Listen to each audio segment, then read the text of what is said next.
नमस्कार, हमारे चैनल आपका खबरी लाल पर आपका स्वागत है। झारखंड विधानसभा का चुनाव लगभग पास है। जल्दी ही आचार संहिता लगने वाली है। इस चुनावी माहौल में हम राज्य की विभिन्न विधानसभा सीटों पर हार जीत के साथ साथ प्रत्याशियों का विश्लेषण कर रहे हैं कि कहां से किसके और किस दल से प्रत्याशी बनने की उम्मीद है, क्या है उनकी पृष्ठभूमि और कितनी संभावना है उनके जीतने की। इसी क्रम में आज बात करेंगे झरिया विधानसभा सीट की।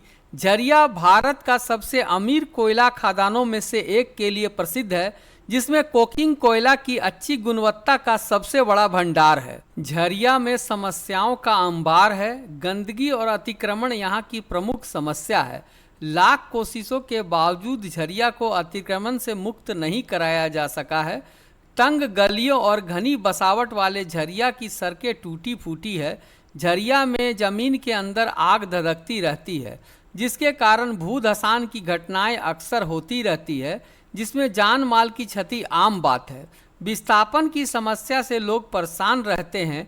जनप्रतिनिधियों का ध्यान झरिया की समस्याओं पर कम, वोट पर ज़्यादा रहता है। विधायक जी के नाम से मशहूर झरिया विधानसभा का 4 बार विधायक रहने वाले सुरदेव सिंह की कर्मभूमि झरिया आज अपने हालात पर आंसू बहा रही है। एक लंबे समय से झरिया पर सिंह परिवार का कब्जा रहा है। झरिया सीट भाजपा का गढ़ माना जाता था। साल 2005, 2009 और 2014 के चुनाव में यहां से भाजपा को जीत मिली थी। सन 2000 में सिंह परिवार से बच्चा सिंह चुनाव जीते थे। उस समय सिंह मेंशन एकजुट था। इसके बाद 2005 व 2009 में सूर्यदेव सिंह की पत्नी कुंती देवी विधायक बनी। 2014 में कुंती देवी ने यह सीट अपने पुत्र संजीव सिंह के लिए छोड़ दी और संजीव सिंह यहां से विधायक बने। आगामी विधानसभा चुनाव की बात की जाए तो इस बार भी इन्हीं दोनों वर्तमान विधायक पूर्णिमा नीरज सिंह और रागिनी सिंह, जो कि संबंध में एक दूसरे की देवरानी और जेठानी भी है, के बीच होना तय है। सिंह मेंशन और गुरुकुल का विवाद जग जाहिर है। नीरज सिंह की हत्या के बाद ये विवाद खुलकर सतह पर आ गया था और 2019 के चुनावी मैदान में पूर्णिमा और रागिनी सिंह एक दूसरे के सामने मैदान में आ गई। पूर्णिमा सिंह के पति नीरज सिंह धनबाद में एक उभरता नाम थे।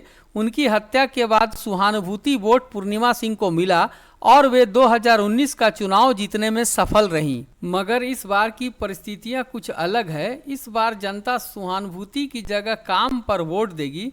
काम की देखी जाए तो पूर्णिमा सिंह जनता की मूलभूत समस्याओं का निदान करने में असफल नजर आती है। उनकी तरफ से झरिया के विकास के लिए किया गया काम नजर नहीं आता है। झरिया आज भी अपनी पुरानी समस्याओं से त्रस्त है। पूर्णिमा सिंह राजनीति में पूर्ण रूप से सक्रिय हैं। जनता में खासकर महिलाओं के बीच लोकप्रिय हैं। अपने क्षेत्र की जनता से सीधा संपर्क में रहती हैं। कांग्रेस की ओर से टिकट की सशक्त दावेदार हैं। जीत की संभावना को नकारा नहीं जा सकता है। कांग्रेस से टिकट पाने के मुकाबले में दूर दूर तक कोई नजर नहीं आता। ऐसे में तय है कि वही झरिया से कांग्रेस प्रत्याशी बनेंगी। आगे बढ़ने से पहले आपसे निवेदन है कि हमारे चैनल आपका खबरी लाल को सब्सक्राइब और लाइक कर ले, ताकि आने वाली विधानसभा चुनाव की सभी खबरें आप तक पहुंचती रहे। प्रत्याशी के तौर पर दूसरा नाम बीजेपी की तरफ से रागिनी सिंह का आता है। नीरज सिंह हत्याकांड में संजीव सिंह पर आरोप लगने के बाद से संजीव सिंह जेल में हैं। उनकी अनुपस्थिति में राजनीति में जोर शोर से सक्रिय है। जनता में अपनी अच्छी पैठ बनाई है। राजनीति की कसौटी पर परखा जाना अभी बाकी है। बीजेपी की तरफ से सशक्त उम्मीदवार हैं। बीजेपी के टिकट के लिए रागिनी सिंह का नाम पहले स्थान पर है। हार जीत की संभावना की बात की जाए तो चौक चौराहों, आम जनता और राजनीतिक हलकों में ये चर्चा आम है कि इस बार बीजेपी की जीत झरिया से तय है। वैसे भी कांग्रेस लंबे समय से कभी भी यहाँ खास मजबूत नहीं रही है। पिछले चुनाव में नीरज सिंह की हत्या हो जाने से प्रत्याशी को सहानुभूति वोट का जबरदस्त फायदा हुआ था।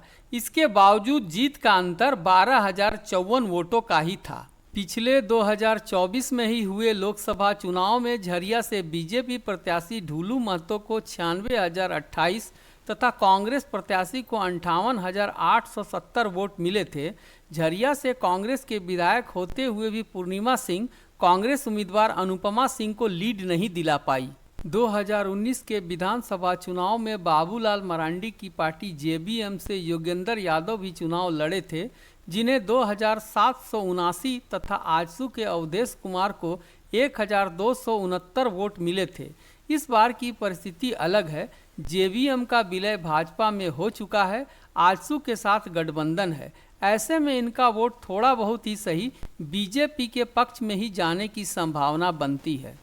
झरिया से कांग्रेस के लिए इस बार विशेष संभावना नजर नहीं आती है। इस सब के बावजूद यदि कांग्रेस झरिया सीट जीतने में कामयाब होती है तो उसके लिए यह बड़ी उपलब्धि होगी। इन दोनों के अलावा यहाँ से एक तीसरा कोई मजबूत उम्मीदवार नजर नहीं आता। जयराम की पार्टी जेएलकेएम की भी यहाँ से प्रत्याशी खड़ा करने की चर्चा है, मगर झरिया में जयराम का कोई खास जनाधार नहीं है। ऐसी परिस्थिति में जेएलकेएम के उम्मीदवार अपनी जमानत बचाने में कामयाब हो जाएं तो ये बड़ी बात होगी। कुल मिला जुला कर देखा जाए तो हर बार की तरह मुख्य मुकाबला बीजेपी और कांग्रेस के बीच होगा, जिसमें फिलहाल बीजेपी का पलड़ा कुछ भारी दिखाई पड़ता है। सिंह मेंशन भी अपने पुराने दौर को वापस लाने के लिए पूरे दमखम से मैदान में उतरने की तैयारी में है। इधर पूर्णिमा नीरज सिंह की भी पूरी तैयारी है, जिससे इस बार का चुनावी दंगल काफी कड़ा और रोमांचक होने वाला है। मतदाताओं की संख्या देखी जाए तो वर्तमान में झरिया में कुल मतदाताओं की संख्या 3,25,580 है, जिसमें अनुसूचित जाति के 11,070, अनुसूचित जनजाति के 83,022, मुस्लिम समुदाय के मतदाताओं की संख्या 68,046, सिंह उपनाम वाले मतदाताओं की संख्या 32,558 तथा महतो मतदाताओं की संख्या 10,418 है। इसके अलावा पासवान और यादव समाज के वोटरों की संख्या भी 26,000 के ऊपर है। मतदाताओं की संख्या और उनके वोटिंग पैटर्न के आधार पर कांग्रेस और बीजेपी में बराबरी का मुकाबला दिखाई पड़ता है। जीत की संभावना पर बात करें तो देवरानी जेठानी की इस टक्कर में दोनों का पलड़ा लगभग बराबर दिखाई पड़ता है, जिसमें पलड़ा बीजेपी के पक्ष में थोड़ा झुका दिखाई पड़ता है। ऐसे में हमारे राजनीतिक विश्लेषक ने बीजेपी को पहला तथा कांग्रेस को दूसरा स्थान दिया है। तीसरे स्थान के लिए अन्य उम्मीदवारों की दूरी बहुत अधिक है, अतः तीसरा स्थान किसी को भी नहीं दिया गया है। आपका क्या मानना है कि झरिया से कौन जीत सकता है? कमेंट में हमें ज़रूर बताएं। अगर आपको हमारी खबर पसंद आई तो हमारे चैनल को सब्सक्राइब और लाइक कर ले। साथ ही अपने विधानसभा क्षेत्र की जानकारी चाहते हैं तो उसका नाम कमेंट में लिख दें। धन्यवाद।